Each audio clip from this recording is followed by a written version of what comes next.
प्रश्न यह है कि अक्सर देखने को मिलता है कि अच्छे लोग, पुण्यात्मा लोग, भक्त लोग दुखी पाए जाते हैं, जबकि पापी व्यक्ति सुखी होते हैं। कभी कभी समझ में नहीं आता कि ऐसा क्यों होता है। क्या ईश्वर की अदालत गलत निर्णय देती है? ये क्यों होता है? प्रत्यक्ष देखने को मिलता है। इसके पीछे कारण है। एक गुरु जी के 2 शिष्य थे। दोनों शिष्य बहुत पढ़े लिखे थे, समझदार थे। एक शिष्य की आदत जरा गंदी हो गई थी और एक शिष्य तो रोज सत्संग करता था। जहां कथा हो जाए दौड़कर पहुंच जाता, कथा भी सुनता, कीर्तन भी करता और मस्ती से अपना भगवत प्रेम बढ़ाता। एक तो सत्संग करता और दूसरा शिष्य जो था वो वैश्या के घर जाता था। वैश्या मुजरा करती थी ना, उसे बहुत अच्छा लगता था। जब वो नाचती थी, बहुत सुंदर थी ना वो वैश्या, उसे देखने के लिए लोगों की भीड़ लग जाती थी।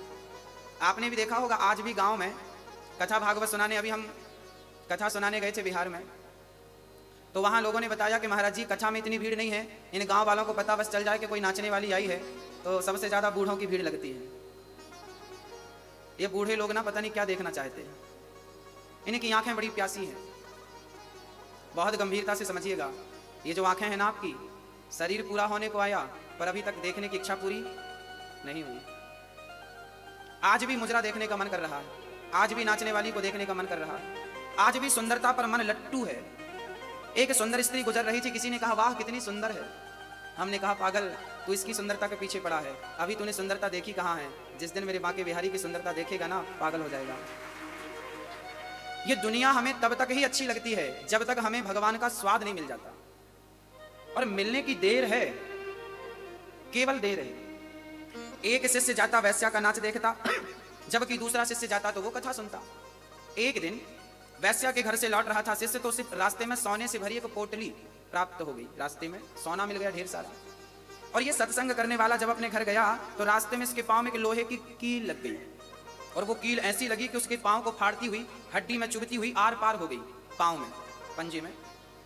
अब वो लंगड़ाता हुआ गुरु जी के पास गया। गुरु जी, भगवान का न्याय कैसा है? मैं सत्संग करने जाता था तो मुझे कील लग गई, और वो वैश्या का मुजरा देखता था तो उसे सोना मिल गया। ये भगवान का निर्णय कैसा है? अरे वो गलत काम करता था तो उसे कील लगनी चाहिए थी, उसका नुकसान, पर आपने तो हमारा पांव उड़ा दिया। ये भगवान का निर्णय कैसा है? तब गुरु जी ने कहा, बेटा तुम केवल वर्तमान की देखते हो, तुम केवल वर्तमान की सोचते हो, जबकि ईश्वर भूत और भविष्य को देखकर निर्णय लेता। हमें पता नहीं कि कल क्या होने वाला है, लेकिन भगवान को पता है कि कल क्या होने वाला है। तो गुरु जी ने कहा, बेटा वो जो तुम्हारा मित्र था ना जिसे सोना मिला, आज के दिन उसे बहुत बड़ा खजाना मिलने वाला था। आज के दिन वो राजा बनने वाला था, पर वैश्या का संग किया, समय का दुरुपयोग किया, उसका पुण्य क्षय हो गया।